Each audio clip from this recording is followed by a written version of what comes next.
In the case was a spindly tripod, blackened with age and pitted with rust. It was identical to the tripod pictured on the manuscript. A notice identified it as 15th century from Western Ireland. It had been found in Lochmarn at the site of a Knights Templar preceptory. Ireland! What's that? This tripod was found in Ireland. I will have to ask you to keep your voice down. I'm sorry, I was excited.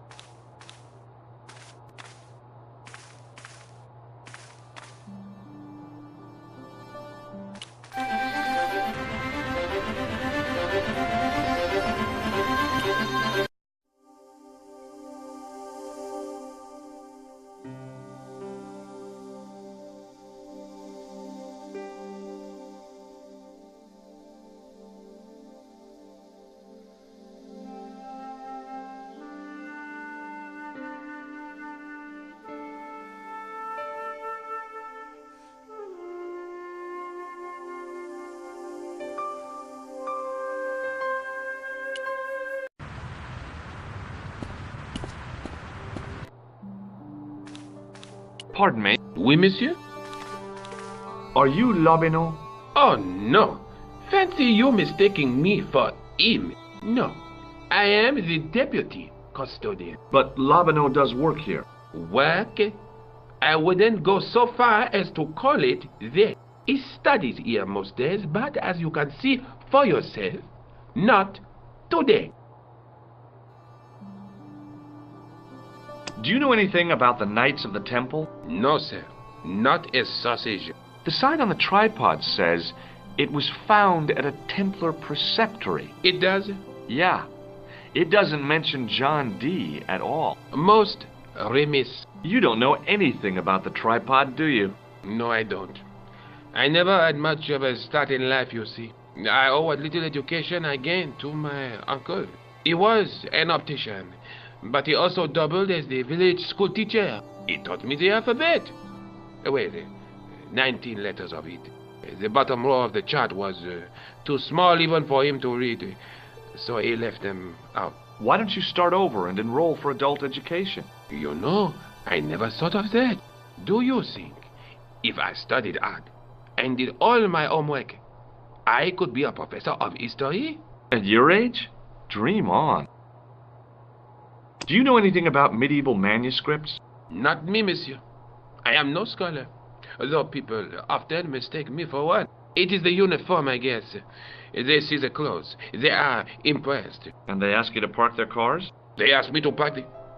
No.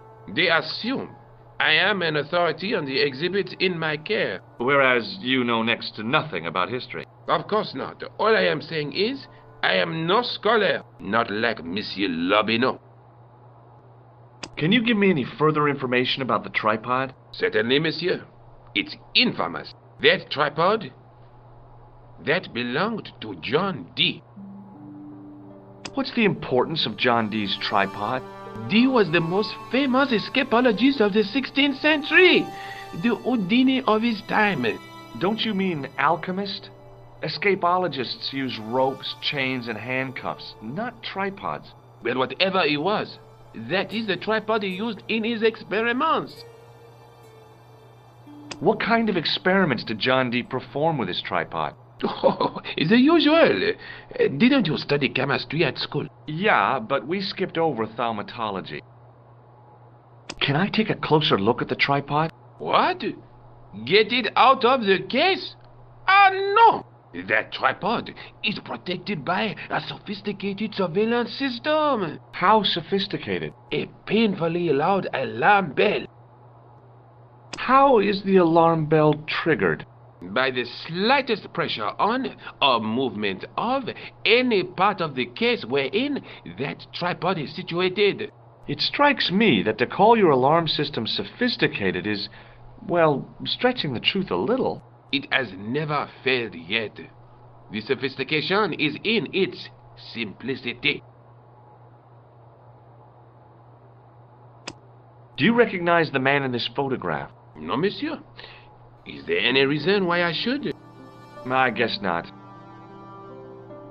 Thanks for your help. The case contained the tripod shown on the manuscript. No, monsieur. No et no. Okay.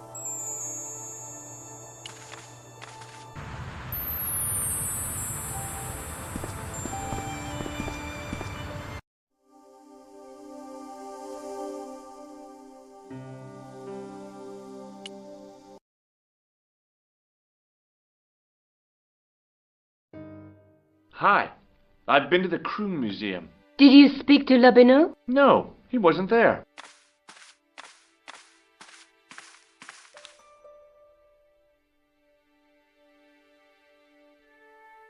Let's take another look at the manuscript.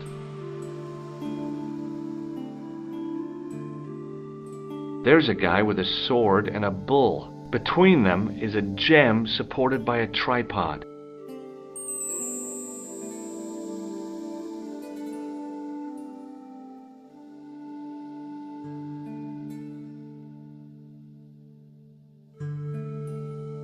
Look there.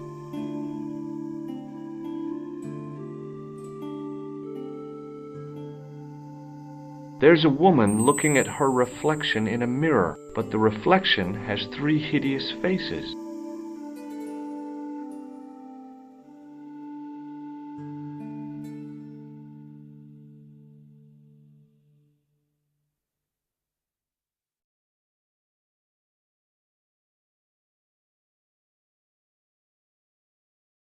There's a guy working on a loom.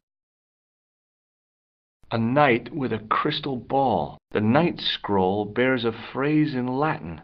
Through my teachings, you will be enlightened. Have you found out any more about the murders? Well, it may be nothing, but both the clan's victims visited Paris earlier this year. When? The second week of July. They were both here at the same time. Did they meet? I don't know, but I can't imagine it was coincidence. I found the tripod. Where? In the museum. It belonged to the Templars. It was dug up in Ireland at a place called Lochmarn. I have heard of Lochmarn. I read an article about the castle. Take a look for yourself. A popular gossip magazine. You read that rubbish? No, I write it. Professor Nigel Pegram, excavating the medieval castle at Lochmarn. That's strange. What? He resigned his chair at Durham University in order to devote his time to the excavation. Not only that, but he canceled the filming of a 4th series of his popular television program. This site at Lochmarn must be awful important to him. He's a professor of history. They're all cuckoo. All the same, I'd like to talk to this Professor Pegram. How do you feel about a trip to Ireland? Disappointed. Huh? That I won't be going. I want to follow up the Bellotta case. If you really think Pegram's gem is important, why don't you visit Lochmarn? On my own? I'm not so sure about that. Where is Ireland exactly? I have to go. Okay, I'll see you later.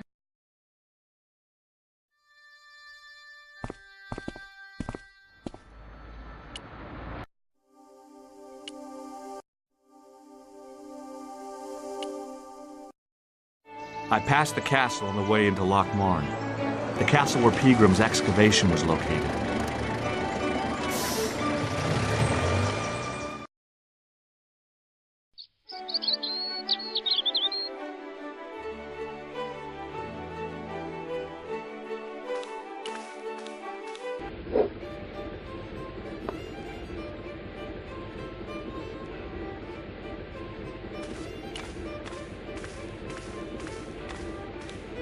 Hello there.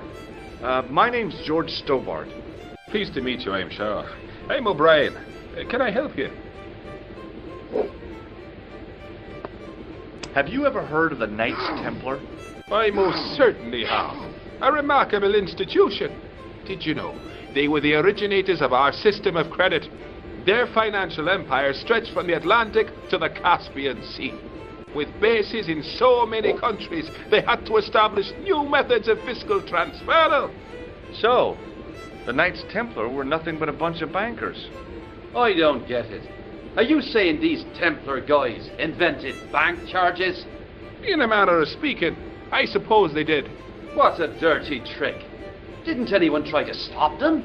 Oh, yes. They were arrested, and many were burnt at the stake. Good.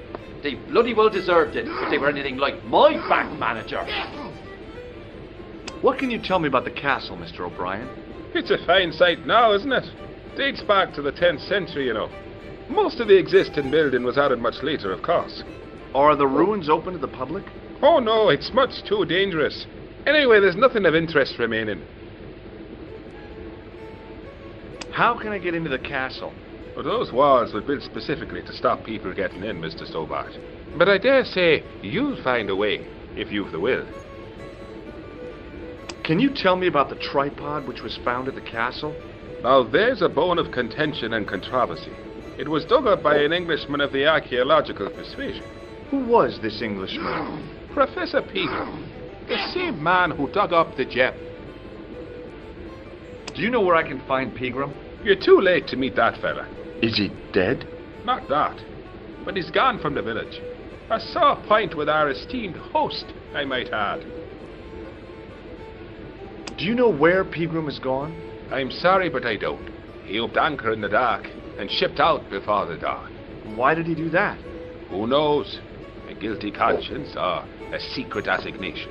Whatever the reason, he'll not be missed in Lochmar. Maybe now the fuss about the gem has died down, we can get back to normal. What can you tell me about the gem which Pegram found? Now there's a gem which should never have been taken.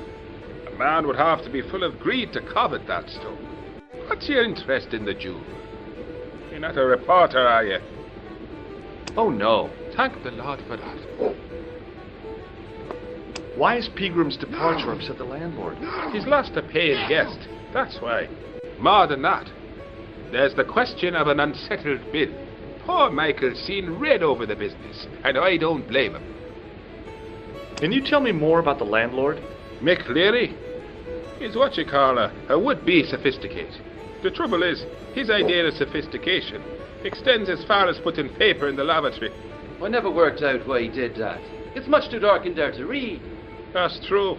Have you ever run your hand over the back of the door? The graffiti is written in Braille. Goodbye for now.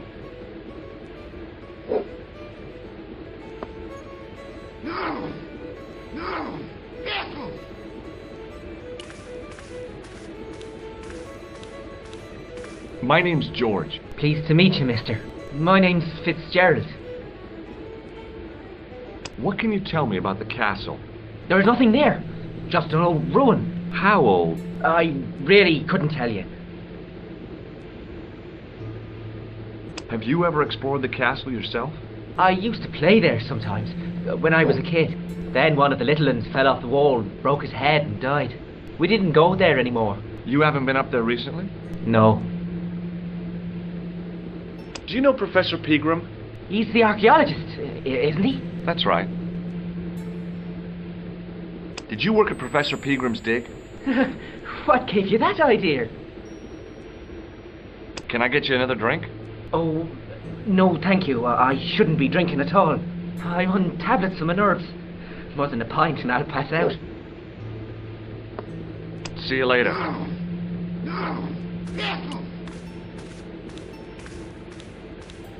Hi, my name's Stobart, George Stobart. Hello there, mister. What can I do for you? Do you know Professor Pegram? Do I know him? Do I know the good professor himself? No, I don't. I mean, I know who he is, but I don't know him to talk to. Do you know anything about Pegram's excavation? Only that he didn't have the right tools for the job. What he needed was shovels and a JCB. Pegram was digging for historical remains, not coal. Is that a fact? What the hell for? Here's the science of archaeology, pal. Understanding how people used to live by what they've left behind. One day archaeologists might be digging up our remains. Imagine that, Mr. O'Brien. I wonder what they'll find. Well, it won't be arrowheads and beakers. Fast food cartons and flavoured condoms, more likely. Did anyone from the village work at Pegram's dig? I tried it myself. But that high and mighty history man called me incontinent. What a nerve. Hadn't I dug more holes than the rest of them put together? Can you tell me anything about the castle on the hill? Oh, I don't know much about anything. You should ask Mr. O'Brien here. He just joined up writing. Would you be one of them history fellas yourself? Oh no, I'm here on vacation. What's that? A vacation part. It's what the Americans call a holiday. Oh, right. In Lochmarn? You come to Lochmarn for a holiday? Sure, it's a very pretty place. Where the hell are you from, mister? California. I know it. That's where the Bruins come from. Yeah, amongst other things. Do you remember seeing Sean Fitzgerald at the dig? Let me see now. I think me brain box needs a spot of lubrication. Can I buy you a drink? You most certainly can. Give me a drink for my friend here. Who, Doyle? Has he conned you into buying for him? Shame on you, Patrick. Same again. Just a point this time, Michael. 1 point of ground coming up. Do you remember Sean Fitzgerald now? I can picture the scene as if it was only last week. Come to think of it, it was only last week. Fitzgerald was there all right. Him and a bunch of students. He was speaking with the boss man. Bye for now.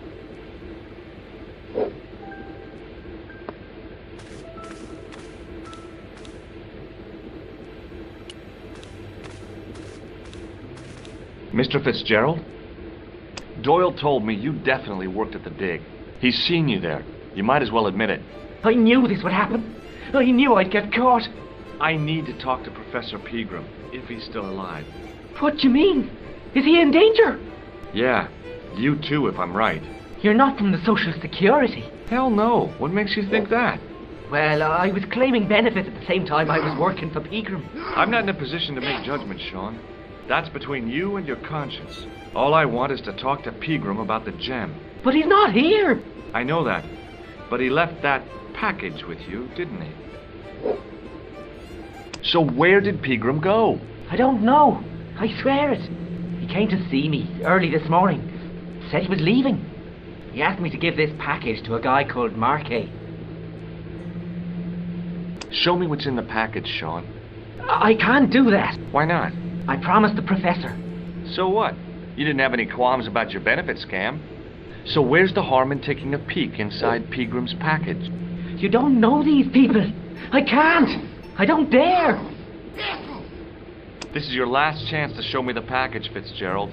I've been patient with you, but now it's time to kick ass. But he'll kill me. Who will? The man from Paris. Jack Marquet. Pegram told me if I gave him the package unopened, I'd hear no more about it. But if I double-crossed Marquet, I'd be dead. I'll deal with Jacques Marquet. Give the package to me. No. Why should I trust you? I don't know who to trust anymore. I wish I'd never even heard of the Lochmarn gem.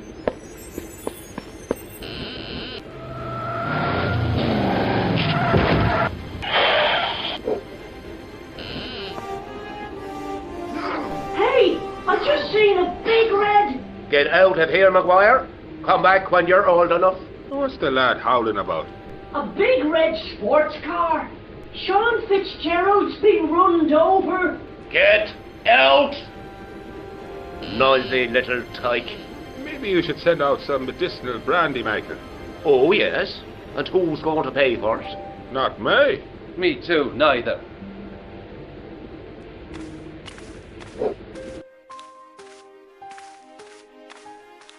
I was telling the truth about Fitzy, mister. Okay, calm down. Now tell me what happened. I was standing here, minding me own business, when I saw this beautiful red sports car coming up over the hill. Would you look at that, says I, and I going over to take a closer look. Next thing, Fitzy comes tearing out of the pub and nearly knocks me on my ass, with the car just flies at him. It was too fast for poor old Fitzy, and hit him an awful wallop. He goes flying up on top.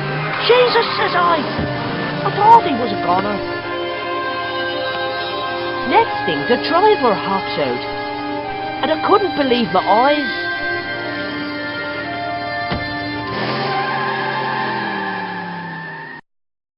He was dressed like a bloody pixie.